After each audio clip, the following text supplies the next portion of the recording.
Thiat nuyu naa la. waaw ñu ngi lay fay sa sët nu mu tudd sax. Wassare Lamb la puissance. La puissance ak waa Wassare Lamb ñu ngi leen di bëgg di leen ziar di wax na seen site ci kaw ci kanam Ami Collé Thiandoum maa ngi lay ziar bu baax. maa ngi lay fay mere woon naa la waaye jubóo nañ. doo ma mere man a yow ay doom ndey lañ Thiat gëj nañ laa gis. waa ñu maa leen raw maa ngi ci sama ruq rek di liggéey di xaar incha allah le 12 ci kàttanu yàlla ma ñëw confirmé. Thiat tekki gi lan la. non tekki ci nekk xale rek di nekk ci ginnaaw mag nee nañ ku jàpp golo da ngay raam doo yëglu noonu la demee moo tax xam rek ma nekk sama ruq di liggéey ànd ak samay mag. nga jógee sa combat yaag Bulldozer ñu gis combat bi ni mu ñu demee mun nga ñëw ci dikkal daanaka boobu ba léegi nangu cee wax nangoo cee def dara. waaw li tax mooy saa su nekk dama leen di wax ne lamb contrat mooy boole ak moom parce que tamit ñun ñëpp ay nawle lañ bu ñu yàlla boole ci bis ba pare ñu génnaat ci ginnaaw ku ci ne di ngaañ sa morom day ñaaw bés jàll na ku ne xam na nu mu demee kon maa ngi ci leneen nekk ci Mame Balla di ko waajal ndax moom laa am comme adversaire kon su ma waxee ci keneen rek maa ngi tooñ. dama ne la ñu nga ñëwaat ci combat bi nga xam ne jàll na yaag Bulldozer dafa mel ni bi recours bi génn Thiat dafa bañ leen ko waaw def nañu recours mu am ndam. nga am. après ñu defaat 3 mois ñu ne def nañu appel. waaw loolu nag mënu ma cee leeral parce que man daal maa ngi sama victoire daal.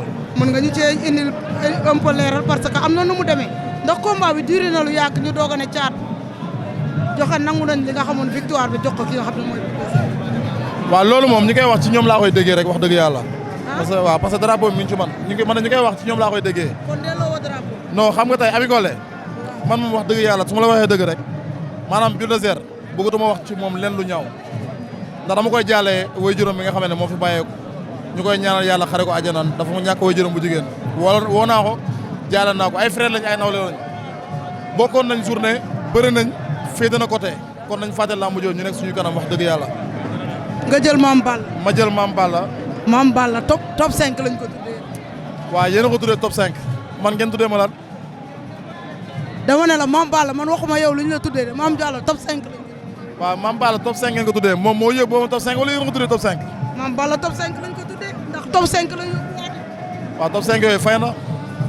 lan. kañ nga koy gis loolu ci moom. man maa fi nekk ndaw bu daar ndaw koy buddi. looy wax nii. Mame Balla maa ko gën a pare aller retour maa ngi koy dégg nag ci ay reportage mu naan Thiat Yarakh amul chance. nee na amoo chance kay nee na lamb ji amoo ci dara. waaw xam nga toog sa biir koñ say asiko wër la gars yi di la tëgal di la woyal mais Mame Balla tay ma ray la loolu bu la fekkee stade nga xam ne lépp dëgg la. Mame Balla lan. tay ma ray la booboo xew Mame Balla tay ma ray la Mame Balla Mame Balla Mame Balla tay ma ray la pare la xale bu ndaw nga am Thiat Yarakh da nga dëggooroon Yarakh génn osé dugaat Yarakh bii du la jik nee na ma Mame Balla bi nga gisoon bu njëkk moom ngay gisaat bii yoon. li ma gisoon. bu njëkk ba daan yóbbuwaate top 5 nee na fa la lay yóbbu. non barki Seydina Mohamed mënu maa yóbbu top 5 daaw ma wàcc ci lamb de bëgguma ko sax lamb la nag nu ko neex lay tëree suñu borom moo yore ndam yàlla ma yàlla may ndam mais du moom moo ma yóbbu top 5 mënu ko maa ko gën a fare. mais Mame Balla say morom la fi yóbbu. fu mu ma oo ma wisu ko maa ngi ñooñu bokkuñu Thiat Yarakh ngay wax de maa ko bu xadaru lamb li may wax ay morom la ko wax su ma grand frère nag dafa ma jiitu ci lamb mais champion la parce que def na fi lu bëri rampé na ba yegg fi mu war a yegg mën naa ne sax daf ñoo may chance mais ñun tamit dañoo rampé ba tolloo bëri suñuy grand. mais nee na combat bi yaa ko sàkku de. waaw mais waaw ba tey bëgg naa maa sàkku lamb ji pour bëri ak moom jël na combat bi kon yàlla ñu ci yàlla yóbbu ak jàmm incha allah moo wane sama bopp. nee na la nga foog ne moo fa am ba ngay wër naan jox leen ma Mame Balla jox leen ma Mame Balla loolu du fa neex. waaw loolu waxi mbër la rek Thiat Yarakh koo xam ne saa su nekkee rek li muy appliqué maanaam loolu lay indi ci biir lamb non non du ma xoof tranquillité lamb man naa xoof fuuf moom li mu xam na ko xam. mais Mame Balla sa diggante ki nga xam ne mooy Ndiaye Tine lu tax nga bañ ko Ndiaye Tine coow li bëri woon na Mame Balla kii Thiat Yarakh Ndiaye Tine Thiat Yarakh Ndiaye Tine ñu gis nga bàyyi fi da ngaa ragal dóor yi wala nu mu demee. non lamb da ngay osé di rêver lu bëri ci lamb man wax dëgg yàlla dama bëri ay combat teg la 11 victoires successivement yoo xamee ne tegu ma ci défaite dafa jot ma jël samay grand ñu may ma sens. Yarakh dafa soxla roi des arènes yeneen gox yi dañuy dundal lamb ñun dañuy dundal lamb te bu Yarakh génnee ñëw arène nationale ci kàttanu suñu borom nga xam ne ñun ñoo mën bés te ñun ñooy lamb. Ndiaye Tine nee na ma wiiri jaari.